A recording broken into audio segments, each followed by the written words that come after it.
Unit 3, Lesson 6, Part B, Elements of Painting. Tone. Now the next element of painting is tone. The tone again could be achieved by mixing the solvent to it, the darker tone and the lighter tone.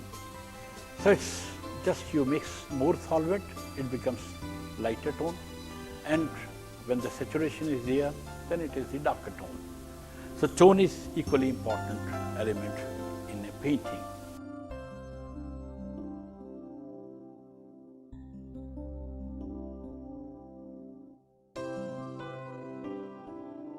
See, this is the tone. I have reached from darkness, reducing, making it more lighter. Similarly, in color also, you can create the tones.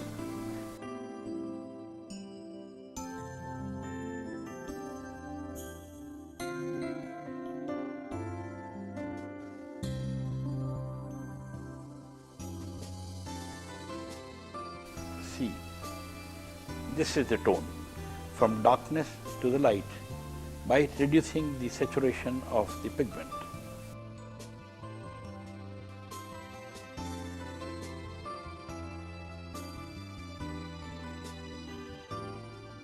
Texture. Next point is texture. The texture, broadly speaking, texture is a tactile quality of a surface. I close my eyes and I feel, I rub my fingers here and I can feel that it's something like cotton cloth. But sometimes even after, I have closed my eyes and I'm moving my hand here, and I can feel that it is something like canvas or the wood. So similarly, I put my hands, closing my eyes on a glass or in a water, I can feel water. So you can feel the texture of a surface even closing your eyes. But in painting, we can't close our eyes. In painting, we are having open eyes and creating textures into painting. What for? See, the textures are being created in a work of art to create dominance, to create balance, to enrich the form. There could be several things. But the most important thing, that what kind of textures we are achieving in a painting. See, if you have seen the paintings of Dutch artists, here is an example of Dutch artists. Now look into it. Look at the texture of the silk that the famous artist Holbein has created.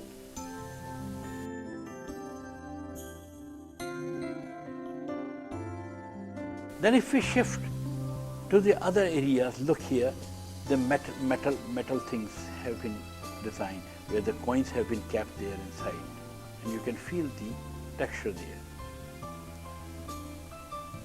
Similarly, you look at this matting or the cloth over the table.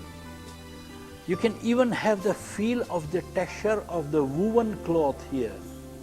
Then there are so many things. There is a texture of paper, there is a texture of metal again, there is a texture of wood, there is a texture of basket there. You can feel several kinds of elements which have been treated with imitated texture. Imitated means you are imitating the texture by your observation. But here, the surface of the painting, if you touch the feel, you may touch here, you would not feel the silk. You would not feel the metal here. You would not feel metal here. You would not feel the wood here. This is a wood background, but you would not feel the wood. There will be no touching feel, because the artist has imitated texture. But then there are artists who they transfer the texture from another means or materials. The artists like Holbein or the Dutch artists, Holbein was a German, but the Dutch artists, they have achieved the textures in a painting so commendably that you are confused whether it is a mirror or it is a metal pot. You feel like touching it. That kind of trompe l'oeil is being achieved by these painters. But at the same time you can touch the utensil lying in the front, you can touch the back part of the picture. It is all on one surface. So on one surface, a kind of illusion is being created to create the texture. So I am talking of that visual texture where there is a fallacy, there is an illusion. By just creating the chiaroscuro means light and the technique of creating light and shade. So through chiaroscuro or through light and shade, the treatment, the artist achieves a kind of texture. But it is only visible, it cannot be felt. If I put my hand on a picture, the color is flat. But there are artists who would create the textures and you can feel it. Your hand is rubbed and you can feel the depressions, you can feel the embossed part of it, and these kind of textures are there. Then there are artists who have created the paintings like sculptures in fiber, in acrylic. So the texture could be achieved in different ways. And mainly, in classes many a times we discuss that there are three kinds of textures. But I would say that there is no end to create textures. One should know where to apply, how to apply. That is much more important, whether this particular texture is relevant here or not. It shouldn't be overdone. Now, the kind of textures which are generally discussed, that we say that it's an imitated texture that I talked about Dutch painters. You imitate an object to such an extent that it looks exactly like. I mean, I can create a texture of plastic on a surface. I paint a pot of plastic and I create such textures there by painting. That is imitated texture. We have imitated. Now there are textures which are found textures. Suppose I take a piece of paper, I take a crayon and I just rub it on a wire net, and wire net texture comes on. In childhood you must have picked up the coins and you have put the paper and you rub it and the texture comes, the image of the coin comes there. So that kind of texture is known as the copied texture, derived texture. And there is a third texture which is a creative texture. Now creative texture is unlimited. You can mix solvents, create texture, you can throw things, you can paste things, you can go to endless things. And this is the world where artists have created such a huge variety of texture. In this particular painting, Alberto Bury, a famous Italian artist, he creates textures by employing lots of solvents, and he uses some such material which creates different levels of the pigment and other materials. This artist, Carlo Crivelli, he uses fiberglass or sometimes acrylic sheets to create his forms of his sculptures. And now here you can have the feeling of the width, the thickness. You can rub your hand and you get the three-dimensional feeling. So this is a wall painting. It's not purely a sculpture, but it has the sculpturous value. So this way the artist creates different kind of textures. But there are painters who create lots of textures through their pigments and employing some solvents. See the artist Pablo Picasso, while he was working with Cubism, he used lots of materials. He used sand, he used papers, he used wooden sticks, etc., and pasted over the paintings, which we know as collages these days. And look at the painting of Vincent van Gogh's Sunflower. When he paints sunflower, look at the brush movements and using the impasto thick colors, creating the feeling of sunflower. The texture is a tactile kind of effect which you can feel. It's the feeling of the surface which you can feel even with your blind eyes. But in painting, an artist creates textures. And the purpose of creating these textures is to enhance particular areas or to give more action to those particular areas in a work of art. Textures could be achieved in many ways. Textures could be imitative, textures could be derivative, textures could be creative, textures could be just found textures. We can transfer the textures from somewhere else. So I'll show you a few examples of how the textures are being created.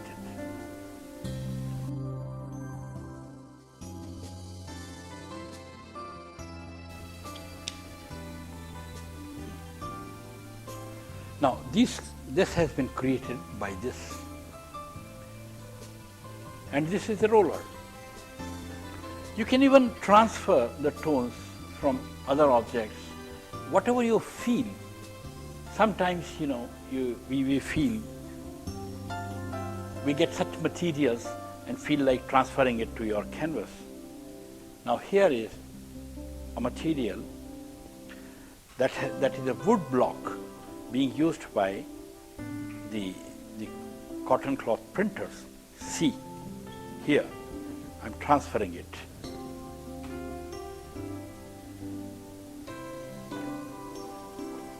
Even look at this roller. This roller, I have taken out few parts of this sponge here, and because so much of a sponge has been taken out, so there is already little depression. So while I'll be using this roller for working, it will give a different kind of texture. Now see, a different kind of texture would be available here. See, and if I press it, it creates a different kind of texture here.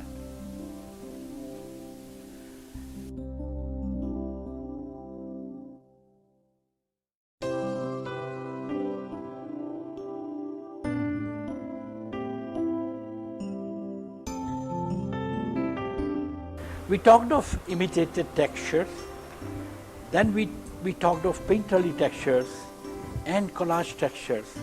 Here is an example of creative textures where the artist has used different solvents. A wax kind of thing has been used on the underlayer and the colors have been spread there. So see, these colors have been created like this. See, here the textures have been transferred from a glass. Over the glass, few strokes have been done with the watercolor, and the glass has been put, or the paper has been put on the glass, and the paper has been removed. So now these kind of textures have been achieved by the artist.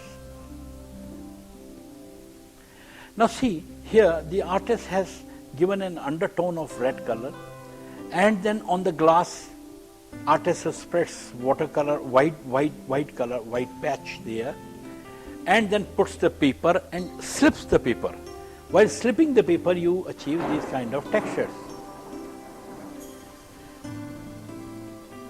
Okay, but texture is so important because it may give another great expression to your work of art. So texture is so important. Space. See, the space. Space is the most important element of a work of art because the entire work of art exists in a space. See, suppose an actor is on the stage and his space is the entire space and its apron. And believe me, suppose if he is in apron of the stage and he is talking to the audience, he is having any soliloquy. And suppose a character with bright clothes or uneasy costumes, he passes from there to the other end. The space is broken. This space was here and another character has passed through there. So the space of the stage has been cut down by another character. And the main character who is talking to you, who is having the soliloquy, he'll be completely disturbed. So this is how this space works in the work of art. Similarly, in painting also it works. A work of art, I have a space where everything is with the yellow. Everything with the yellow. It has been completely painted to all four sides of the frame. Now, I just splash a few drops of red color on it. The entire space is covered by the drops of color, and that becomes so strong. Suppose if I would have used yellow with little yellow ochre and I would have spread these drops there, it would not disturb the surface so much as I have dropped the color, the red color on it. Because red color is just in the contrast, and because of this contrast, it has covered its own space. And suppose if a space, this form is diagonal, then my eye is moving from here to there. So, what happens? In a space, whatever you put, that starts commanding its own space. Suppose if I have put my hands like, my figure is there and I have put my hands like this. So what happens? Because of the axle of my both hands, the space of this side and the space of this side is crossing the limits of the boundaries of the pictorial surface, because the movement is there. And since I am standing, my body is vertical, so I am crossing the space from the top to the bottom. So top to bottom and left to right or right to left. I have covered this much of a space just standing in that picture like this. And suppose if I am doing hands like this, then that space is left unattended. Now in that space I will have to put something to create a balance of this hand. So see how space is so important, because whatever form you create, that commands form. Form could be of a shape, any texture, because if I have put texture, if I have put color, if I have put some drawing, it creates a form there. And that form or that shape, it commands the space. It occupies the space. Now the left space, if it is not visually balancing, then you have to do something there, and it gives you a challenge. So space is a work area in which we work, and space automatically starts demanding the moment we put something on it. So mind it, space is so important. How to play in the space. Each and every stroke, your shape, your splash of texture, splash of color, that becomes a shape or a form, and it starts demanding. And there could be a positive form, a positive space, and there could be a negative space. See, if I have put anything there and I take a scissors and just cut down that form, I made the form like this, suppose, on a square paper, and I cut it down. I am cutting it down to show you that the form I created, I have taken off. Now it has become a negative space in the paper. The positive space is paper, because I have cut it down. And when I put it, suppose instead of cutting it by the scissors, I just apply a red color or a yellow color or a black color, any color field area. That color field area becomes the positive space, and the other space is the negative space.